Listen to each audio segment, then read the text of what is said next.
दोस्तों, अगर आप क्यूएमएस डिपार्टमेंट के अंदर काम करते हैं या क्वालिटी डिपार्टमेंट में काम करते हैं तो आपको एक जानकारी होनी चाहिए कि what is the difference between documents and records. ये बड़ा ही बेसिक क्वेश्चन है, लेकिन इसको लेकर के लोग कंफ्यूज होते हैं। तो दोस्तों, जो डॉक्यूमेंट होता है वो क्या होता है, हमें एक गाइडलाइन प्रोवाइड करता है कि भाई हमको क्या काम कैसे करना है।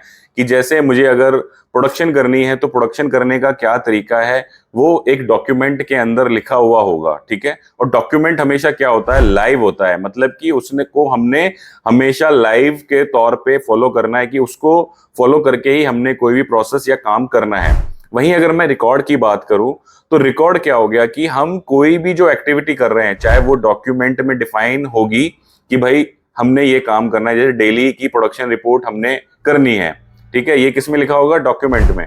लेकिन वो जो करनी है, जब उसको हम कहीं पे नोट करेंगे तो वो क्या बन गया, मेरा रिकॉर्ड हो गया। जैसे कि मेरी डीपीआर है, डेली प्रोडक्शन रिपोर्ट है या डेली प्रोडक्शन रिकॉर्ड है, ये क्या हो गया, एक रिकॉर्ड हो गया जिसके अंदर हमने डेटा फीड कर दिया। यानी कि जो हम काम कर रहे हैं, जब उसका एविडेंस रिकॉर्ड करेंगे तो हमारा वो रिकॉर्ड के अंदर चला जाएगा।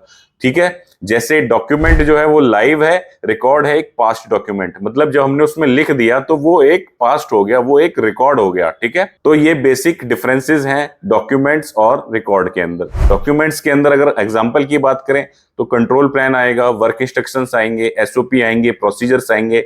और अगर हम जो रिकॉर्ड है उसकी एग्जांपल की बात करें, डेली प्रोडक्शन रिपोर्ट आएगी, डेली रिएक्शन रिपोर्ट आएगी, मशीन की चेकशीट आएंगी।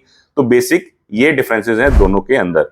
इसके बारे में आपको और डिटेल में जानकारी चाहिए तो हमने इसका डिटेल वीडियो बनाया है, जो आपको रिलेटेड वीडियो लिंक्ड है उसके अंदर आपको मिल जाएगा।